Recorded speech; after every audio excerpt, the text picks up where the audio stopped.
So guys, you know that IPOB came out and was saying things about Igbos not being the one behind the coup that happened in the 1919, and how we also annulled the result that happened in the 1993, I think March 12th. And he had been calling some names. He had been calling Yakubu Gowon, some late people that have died and everybody. So now Yakubu Gowon have come out to clear the air. He finally came out to break the silence. So I'd like guys to hear what Yakubu Gowon said in this video, and then you can air your own view in the comment section. Tell us about your growing up in Nigeria.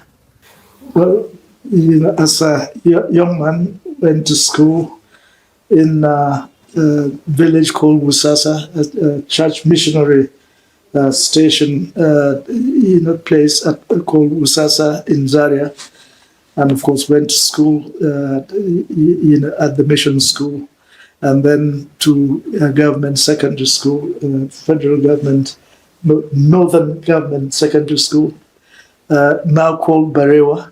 And then took my trans examination for the military training, and then got my training. Went for my training in Teshi, Ghana, and then from there to the United Kingdom for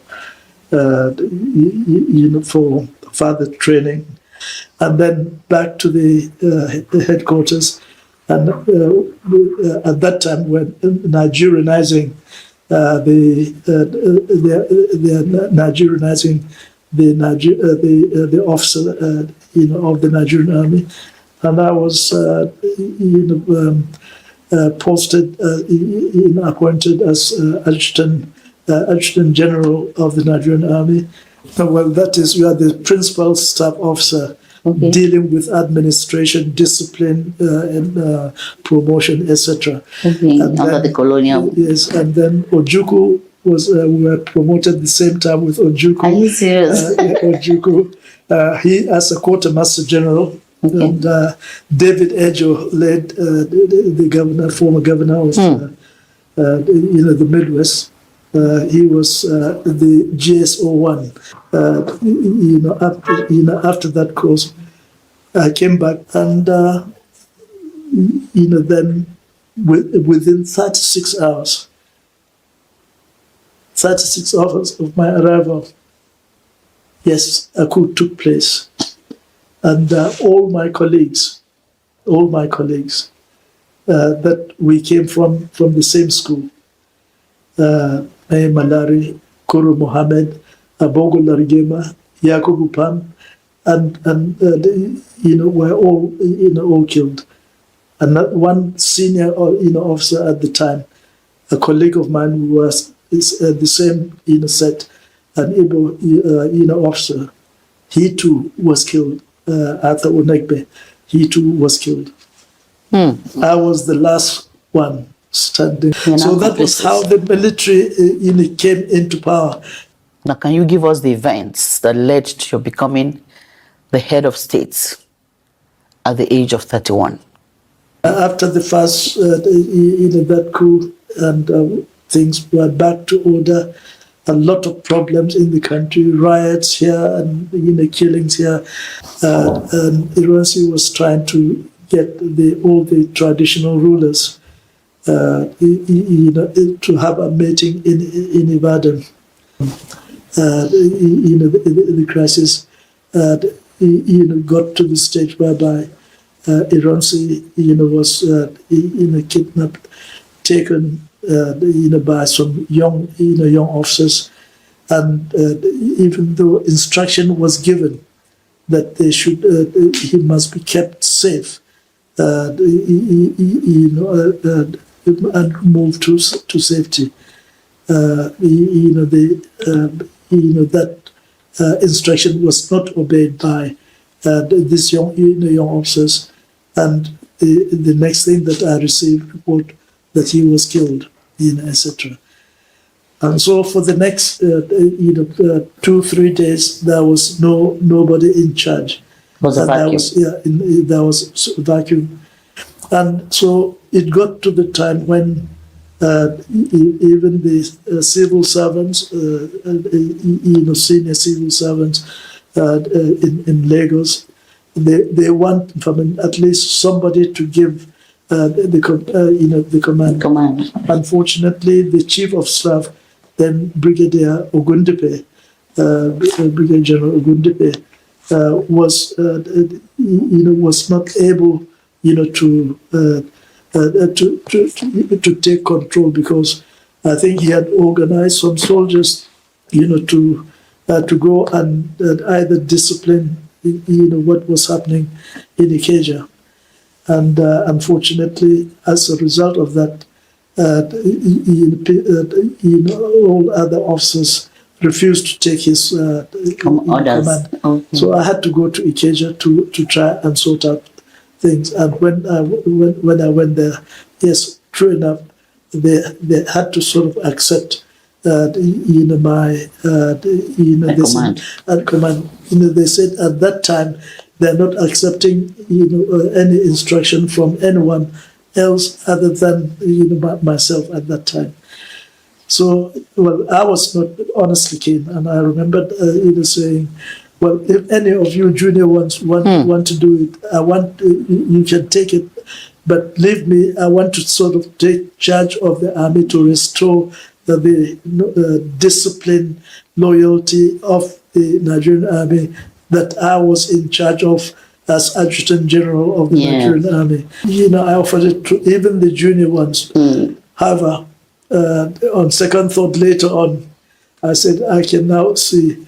But then, if I mean, the diplomatic corps also, they want at least anybody who can be listened to. Wow. So that is when it came to me. Now, the young officers said, no, they would not like anybody else other than myself. Wow. Other than myself. That was a lot of responsibility. Yeah, so I said, well, look, it is not now. So when it got to the stage whereby, yes, if that is the case, if they've said that, I made known to the other senior officers that we were in government together at the time. And of course, they said, well, look, I think the best thing that we should do is to accept something that can ensure that with the military or the army is brought under control, and at least is loyal to whichever leadership that will come. So, that was, I think, at the time that I was being virtually asked, look, to take charge, take control, and I did. But when it became very clear to me that I was going to be the head of state, the fear that really came, on me, honestly, in fact, the fear that you have when you're about taking your school certificate, I don't know whether you remember. What sustained you when you were in power, when you took over power after the vacuum?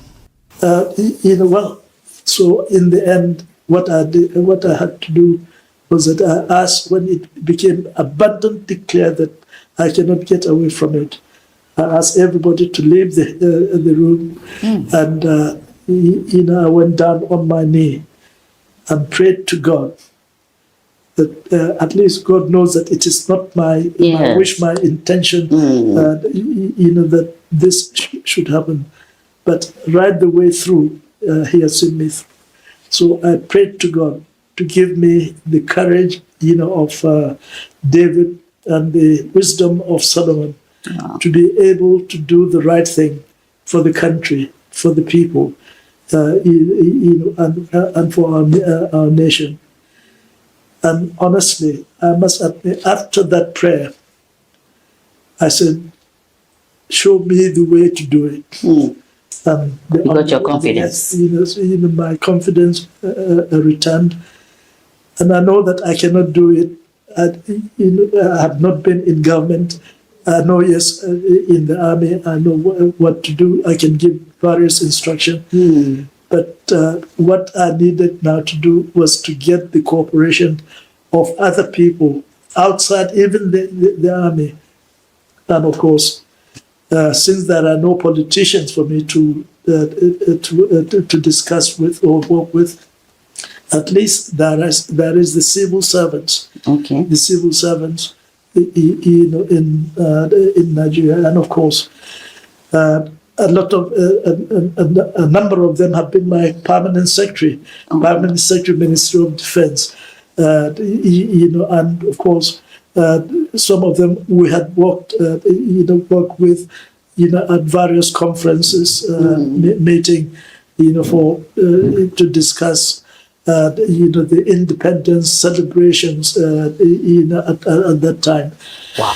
And of course, so if I had to, depend on them, I said, well, how the government is done. You give advice to the government. So I'll rely on you, to help be able to, so that if we can work together in the interest, of the country.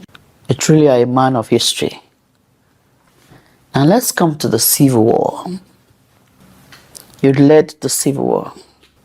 Can you tell us the lessons you learned after the war, so that the generations that has not encountered war will understand why it is necessary to maintain peace at all costs? After the war, after the Civil War, I know what various people went through. Now, honestly, war is not something that you wanted to do. I was only forced to do it, but not to fight the people, the old people, the pregnant women, children, etc. No, I think it was, I gave instruction to the soldiers. There is an instruction how they are to behave, to look after, to protect the people, the older people. Only those who take up arms against them. That was the thing. Now, when you hear the story that we killed 1 million or 2 million or 3 million people, no, not from the soldiers shooting people. It meant they have to go shooting the people right the way through. It is the people that became casualties were the people that Ojukwu and the Eastern government told to run away from these vandals, from these wicked people, from Gowon, the killer, etc. And of course, these people are running away, and as the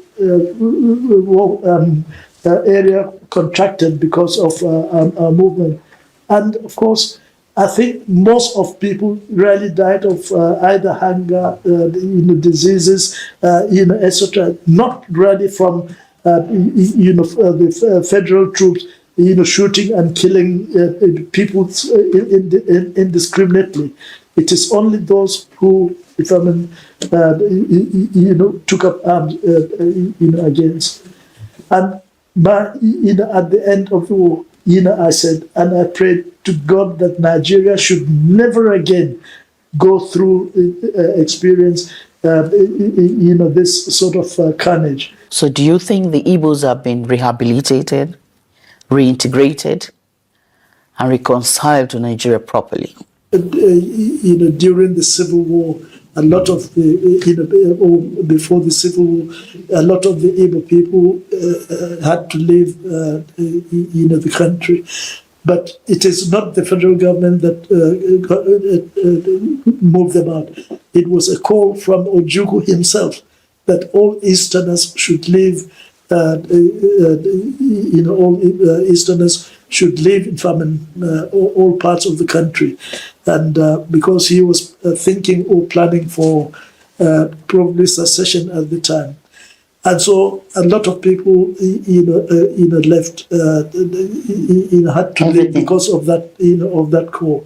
Those that had to leave for fear of, the crashes that was taking place, were very few. Now, I understand that, the chief, the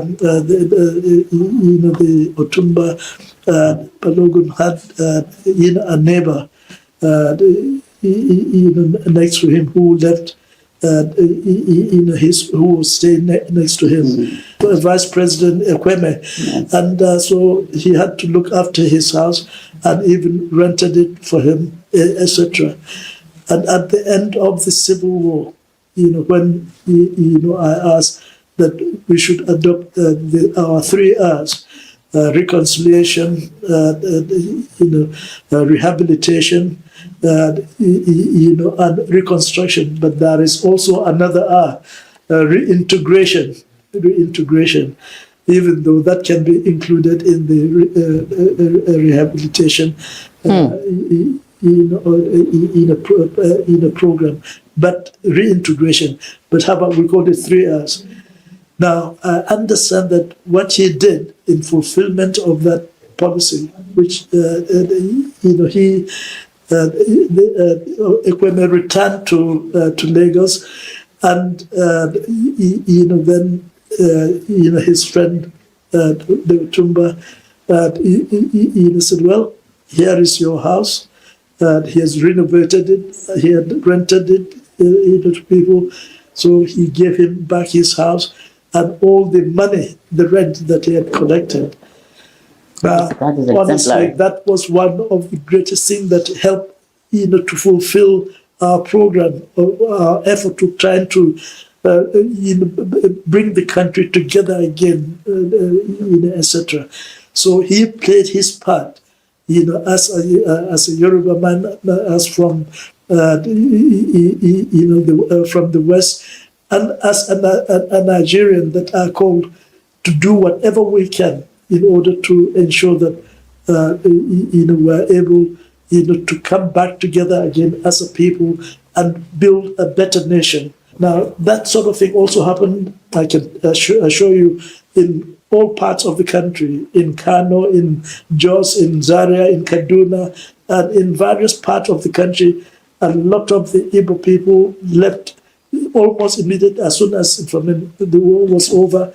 They went back and they got their property and whatever rent that was given to them. At least that helped, to bring about the reconciliation that is required in order for the country now to become one again and to move forward.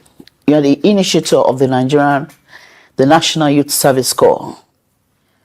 Do you think the objective for which it was set up has been met and sustained? Because there are also some schools of thought that are saying that it should be scrapped. What's your take, Your Excellency?